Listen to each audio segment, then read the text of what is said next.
This is CBN NewsWatch. Thanks for joining us for CBN NewsWatch. I'm Gary Lane. Today is Wednesday, January 28th. We start this half hour with news from the Middle East. Israeli Prime Minister Benjamin Netanyahu has made it clear that Hamas must be disarmed before reconstruction begins in Gaza. He also warns Iran against attacking Israel. CBN Middle East correspondent Julie Stahl has our top story from Jerusalem. In an address to the nation, the Prime Minister detailed Israel's victories and his plans to respond to the challenges ahead. Absolute victory rests on three things: the return of all our hostages, the dismantling of Hamas's weapons, and the demilitarization of Gaza. Only in this way will we ensure that Gaza no longer poses a threat to the state of Israel. After the return of the last hostage, Ron Gvili, on Monday, Netanyahu says the focus is now on disarming Hamas and demilitarizing Gaza, and he drew some red lines. I hear even now the statements that will allow the reconstruction of Gaza before demilitarization. That will not happen. I hear that we will bring Turkish soldiers and Qatari soldiers into Gaza. That will also not happen. I hear that we will allow the establishment of a Palestinian state in Gaza. That has not happened, and it will not happen. He emphasized his government will not accept a Palestinian state. Today and tomorrow, we will not allow it. Israel will maintain security control over the entire area, from the Jordan to the sea, and that is also true regarding the Gaza Strip. He noted Israel's success in striking Iran and its proxies and warned against future attacks. No, it's true. The Iranian axis is trying to recover, but we will not allow it to do so. If Iran makes the grave mistake and attacks Israel, we will respond with a force that Iran has yet to see. The region is watching to see if President Trump takes military action against Iran after its brutal suppression of protests. In a speech last night, the president noted that an armada is headed in Iran's direction, and he hopes its leaders will make a deal. U.S. military leaders announced its forces will carry out a multi-day air exercise in the region to practice combat sorties safely and precisely alongside their partners. Julie Stahl, CBN News, Jerusalem. Our CBN News Middle East Bureau Chief Chris Mitchell is with us now from Jerusalem. Chris, what more are you hearing from inside Iran? Gary, we keep hearing of more horrific reports of what the regime is doing to the protesters. One report we heard was actually going into an ambulance, killing the 5 people that were injured there. There's kind of desperation right now as well. Nothing else we can do is what one tweet has said. And the regime is descending on the people in such brutality. We understand there's foreign fighters in there that are doing the dirty work of the regime. Also, in terms of the economy, the Iranian currency, the rial is in free fall. Now it's 1.5 million rials to just $1 US. It just lost 4% of its value just yesterday. There's also talk, in terms of what the U.S. will do against Iran is a possible naval blockade. And then, and as we heard in Julie's report, if Iran does attack Israel, Prime Minister Netanyahu says they will respond with a force Iran has not yet seen. And also the IRGC, and we've talked about this for many years, Gary, warning about closing the Strait of Hormuz, and that where about 40% of the world's oil goes through this choke point. That would shock the world's economy. But certainly the U.S. Navy has a contingency plan for that. And one final point, Senator Ted Cruz is advocating actually arming the protesters and that the U.S. needs to do it now. Chris, it seemed last week that President Trump was ready to hit Iran, but he backed off. What nations are lobbying for the U.S. not to attack Iran? Well, it looks like Turkey, for one, Qatar and Saudi Arabia. Those are 3 of the nations that probably don't want the U.S. to attack. Turkey borders Iran, and they may be, concerned about refugees flowing over the border, and also that it may destabilize the area. Saudi Arabia is saying that they won't permit the use of their territory for an attack against Iran. Apparently, there was a conversation between MBS, Mohammed bin Salman, the crown prince of Saudi Arabia, and the president of Iran. They may fear that Iran, would be seen, and they don't want to be seen as, supporting a U.S. attack. And maybe they don't want a secular nation if Iran became a secular democracy, upsetting the balance of power in the region. Qatar, they may see themselves as a possible target that could make them vulnerable. But here, In Israel, Gary, many people are speculating when an attack may take place. Some people think actually as early this weekend as a U.S. attack may take place. Well, what about Syria? What are you hearing from inside northeast Syria? Another horrific story, Gary, with the Syrian army made up of many jihadists that is really taking over much of northeast Syria that had been sort of a beacon of democracy for more than 10 years there in the middle of the Middle East. So it looks like the Syrian government is expanding its control. Despite all this, the news of the persecution of the Kurds, of the atrocities committed by the Syrian army, he's standing beside and behind the president of Syria, Ahmed al-Sharaa. He says he had a great conversation with the quote-unquote esteemed president of Syria.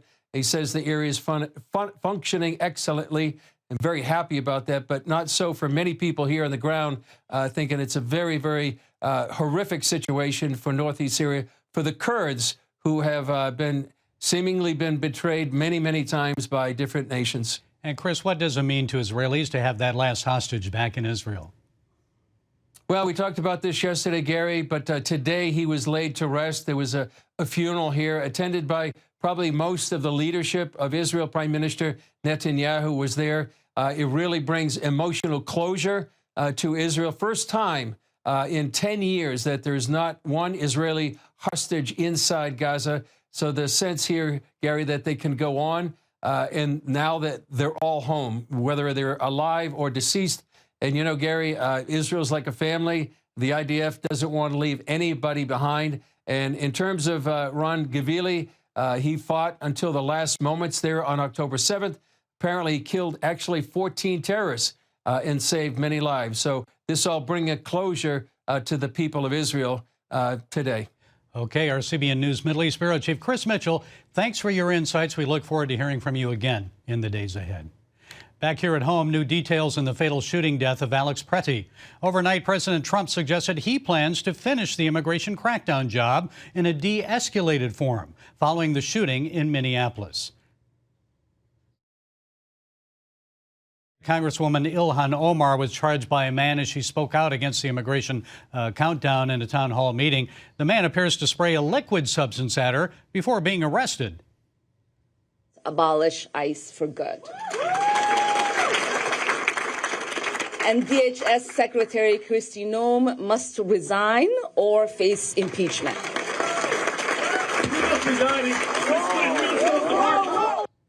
Meanwhile, a new Homeland Security report says 2 federal agents opened fire on Pretti after one of those agents yelled that Pretti had a gun. However, the report does not say Pretti tried to reach for his gun. Video shows Pretti's gun being removed by an agent before the first shot was fired. President Trump sent Border Czar Tom Homan on the ground in Minneapolis as the administration weighs a less aggressive approach.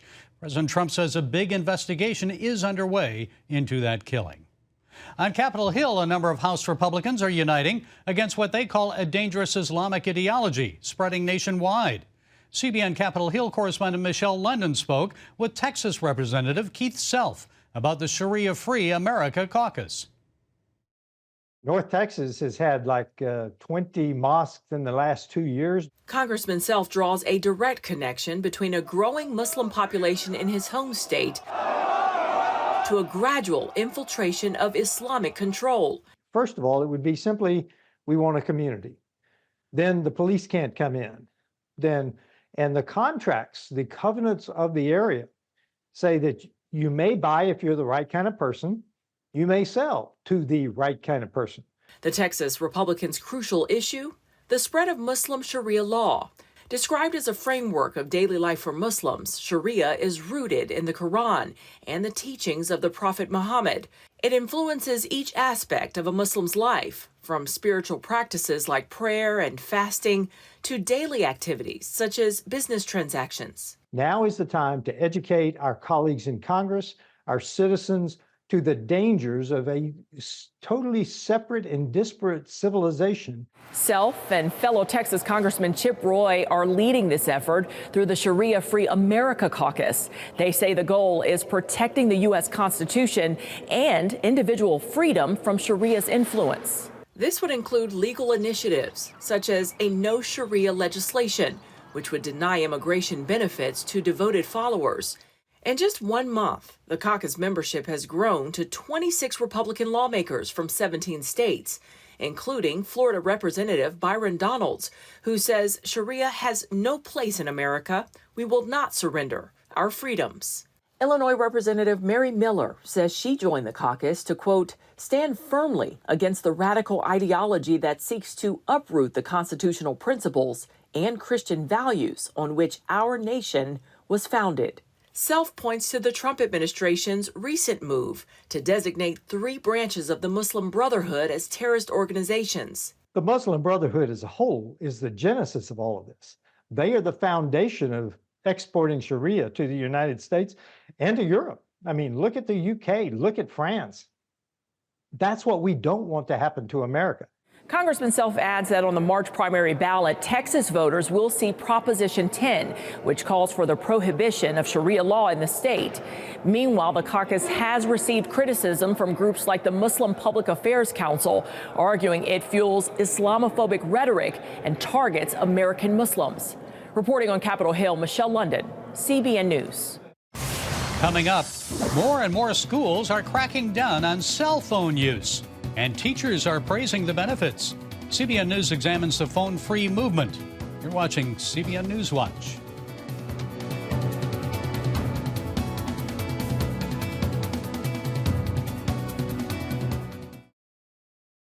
Students across the country are back in the classroom, and many of them are missing their cell phones. Studies show the devices are distracting and disruptive to learning. So a number of states have banned cell phone use in public schools. CBN's Charlene Aaron brings us that story. There's overwhelming support for banning cell phones during class time in middle and high schools. In addition, 2/3 of Americans believe phone-free schools will help students improve their social skills, grades, and behavior. We may also see if that happens, since more students across the country face the new reality this school year: no cell phones allowed. Since last fall, more than 30 states have moved to ban or restrict cell phones in their public schools. Cell phones are expected to be off and away. So in the backpack if they're in high school, just off and away, not in use, not vibrating or turning on or sending messages that are going to be distracting. States joining Virginia in these phone bans include Alabama, Georgia, Iowa, Louisiana, New York, and Texas. In Wisconsin, where nearly every school district bans phones in the classroom, Republican State Senator Joel Kitchens says an ongoing problem is with enforcing the rules, often due to parental complaints. He has introduced legislation to send a clear message that school district superintendents have state law behind phone restriction policies. So, we're not doing this because we think the schools don't, we're forcing the schools to do this. We want to back them up and let them say, when the parents complain to them, say, hey, sorry, we're just following state law. So, that's really the goal, that we all need to be on the same page on this. Experts and advocates agree phones have led to a mental health crisis for young Americans, ranging from lack of attention and poor focus. We also have what some researchers have termed an attention apocalypse going on, which is kids have become so acclimated to these digital devices. To bringing trauma and danger into their lives. I saw the phone indeed as a vector of disease, carrying toxic online content and creating disease in our children. Parents like Laura Derendinger have become the driving force behind a grassroots effort to get kids off screens. Sabine Polek helped start the Phone-Free Schools movement. Phones have really stripped childhood away from kids. We joined together. We really started trying to advocate in our community for education around the harms of social media. And through that, we began talking with the leaders in our school community. Former teacher Kathleen Barlow saw firsthand the negative effect of cell phone addiction in kids. Kids are retreating into these virtual worlds, and we feel like we're losing them. Beyond mental health concerns, teachers and school administrators are seeing more classroom disruptions and disciplinary problems in students with phones in class. 72% of high school teachers consider cell phone distraction a major problem in their classrooms. 33% of middle school teachers also share concerns.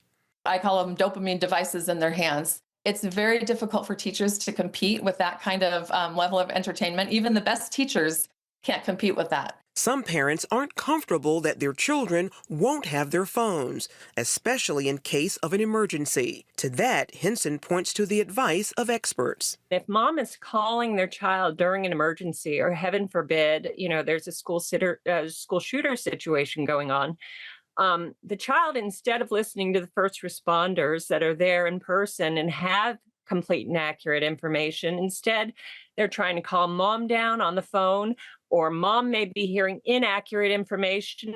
Meanwhile, teachers are happy about the new policies. I've never had our kids more engaged, ever, in 21 years. 21 years. I haven't had any issues, period, and I have around 200 students, and no one has freaked out. No one has made it a big deal. There are also other surprising outcomes. One of my, partners with the Smartphone Free Childhood team, she was talking to librarians, and after the school had gone phone free, the librarians said the amount of books checked out of the library of high school increased by 50%. That's huge. Results many celebrate as parents, lawmakers, and schools work together to create healthier, more focused environments for the nation's students. I've made the connection of kind of like zombies, just walking around, not paying attention. Now it's so different. Charlene Aaron, CBN News. Still ahead, an exclusive behind-the-scene look at I Can Only Imagine 2. Stay with us. You're watching CBN NewsWatch.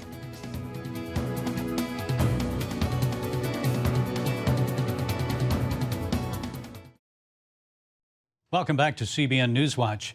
I Can Only Imagine 2 is in theaters next month. The major motion picture continues the story of Mercy Me's Bart Millard. In this story, the son is now the father. Ephraim Graham sat down with some of the cast and crew for more on the story. You got your dream. I Can Only Imagine by Mercy Me, one of the most beloved songs of all time. You inspired millions of people. I Can Only Imagine did so well, more than 80 million. Is there more story to tell? Why are we doing this? That's $80 million. We did good. I mean, what did you think was going to happen? You're just going to ride off into the sunset? When they started talking about doing a sequel, I was very skeptical. I was like, no, let's not rock the boat. That was a great moment. Let's move forward. But they're like, have you heard about this song that Bart wrote called Even If, and his journey as a father? And I was like, oh, tell me more. So they got to the end of telling me the story, and they're like, it's kind of like the spiritual sequel that I can only imagine. I was like, no, that's the actual sequel. I can get that greenlit tomorrow. Seems we find ourselves at the crossroads. First movie was really about fatherhood, but it's about Bart wrestling with his dad, that relationship, but his father was abusive, and coming to terms with that. Now it's Bart as a dad of being like, nobody trained me how to do this job, and how do I give my kids what I was never given? Hey everybody, I'm Bart Millard from Mercy Me. I'm fake Bart. Yeah, John Michael Finley was his name. What ingredients do you need in a song story for it to be a movie? These two songs in particular, Imagine Even If, were written out of some difficult seasons of my life. Sometimes you win some. The question is, sometimes you lose some. Are we still headliner material? Never looked at it as ingredients, but definitely, I think just the idea that most of the songs that I write come out of me just trying to work out my issues. There's always a story connected. How would you describe how we meet Bart in this chapter of the story? The tables have turned, and now we see Bart as the father. And it was such a wonderful challenge. You got another hit cooking? What did you, in meeting Sam, feel you wanted to bring to screen in portraying him? Yeah. That's a good question.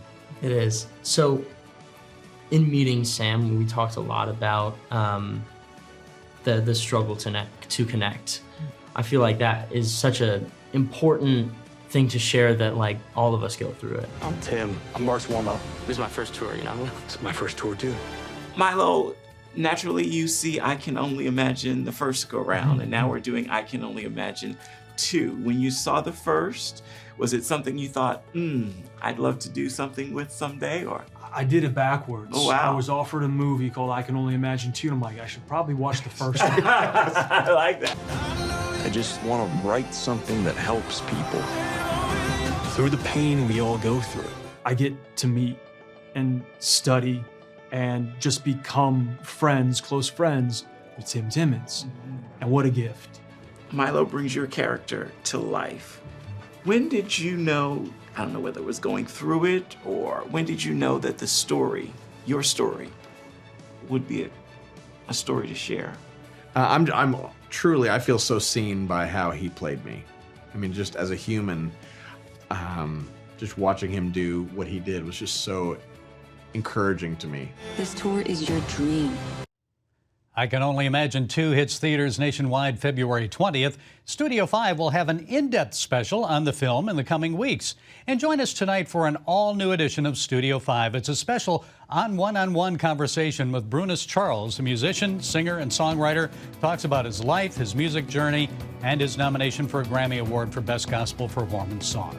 You can see Studio 5 on the CBN News Channel at 8 Eastern. You can also watch it on the CBN News app or on YouTube. Stay with us. More CBN NewsWatch right after this. Hundreds of college students made commitments to follow Jesus Christ at a 5-day gathering in Phoenix, Arizona. The Urbana Missions Conference hosted 7,000 college students seeking to pursue God's vision for global missions. On the last night, 42% of attendees dedicated themselves to exploring God's plan for their lives in the context of global missions. More than 800 made first-time decisions or recommitted their lives to following Jesus Christ. Well, that's it for this edition of CBN NewsWatch. Remember, you can find more of our news programs on the CBN News Channel anytime or online with cbnnews.com. Also, tell us what you think about the stories you've seen by emailing newswatch@cbn.com. Or talk to us on Facebook, Instagram, and X, formerly known as Twitter. We hope you'll join us next time. Have a great day. God bless.